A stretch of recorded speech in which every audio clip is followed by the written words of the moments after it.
FGM. Yes. So being a Somali, I mean, of course, they passed their daughters through FGM. I cannot remember when it happened because when I look back at my life, I think the trauma was so massive that I left my body. Because later on, when I went through therapy, I did a deep hypnotherapy sessions with my therapist. I had to be returned back to my body. My God. So what happened one evening, I was just captured and then placed on the dining table, held by my mother's auntie who died, and a Kalenjin lady now, we call them cutters now.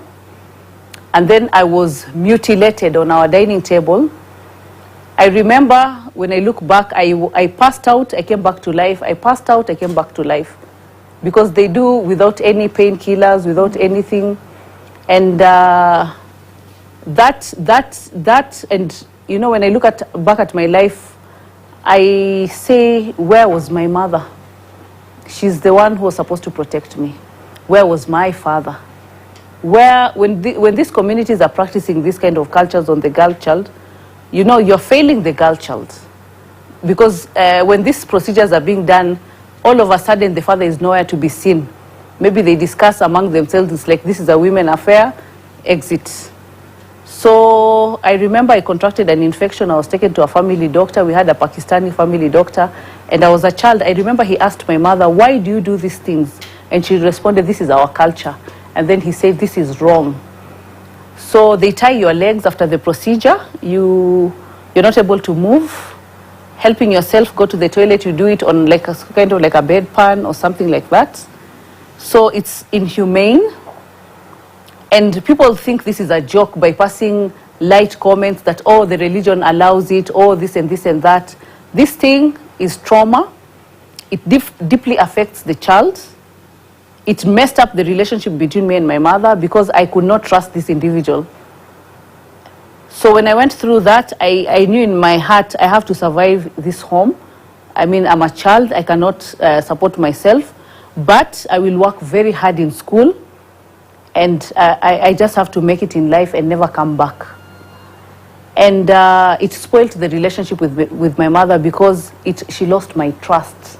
And Somali mothers, they might not know it, they pass a lot of their unhealed trauma, unhealed pain, and they're the people who are the carriers of these retrogressive cultures. Yeah. When we're fighting these retrogressive cultures, we actually need to target the women.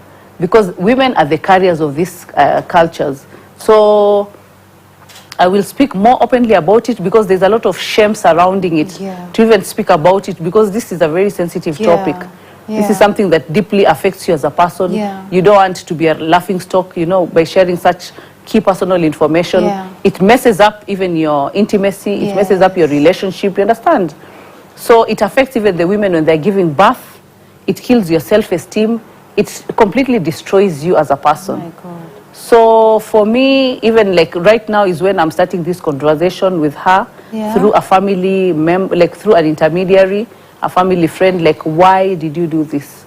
You were entrusted with very beautiful children, very bright children. Why did you fail us, mother? Why did you fail us? And then now, my father died when I was in Form 4, a month before my exams. I used to write tributes to like praise my dad. Last year and this year I could not write because I've been asking myself, where were you, you know, when that happened to me? And I didn't even know I had gone through such deep trauma until later on in my life broke down. And then I went through therapy. And then now when I went through therapy, that's when now the therapist took me through grief of losing a father, FGM. Now I really trusted this therapist, highly trained, and from there now we went through session by session. And from there now, actually right now at the age of 40 is when I'm connecting to myself, is when I'm going back to the real Zamzam, who the real Zamzam was. And I do a lot of reading on trauma.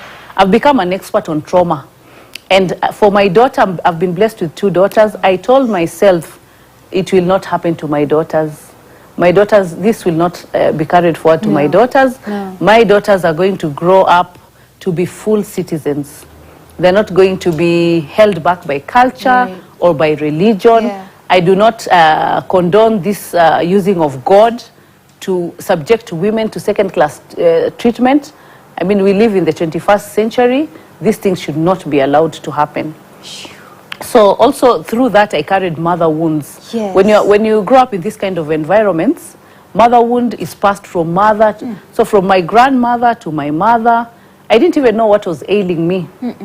You look at your life, you're a very bright student, but when you look at your life, even failed relationship, you cannot relate with women. I used to stay far away from women, by the way, because of the trauma of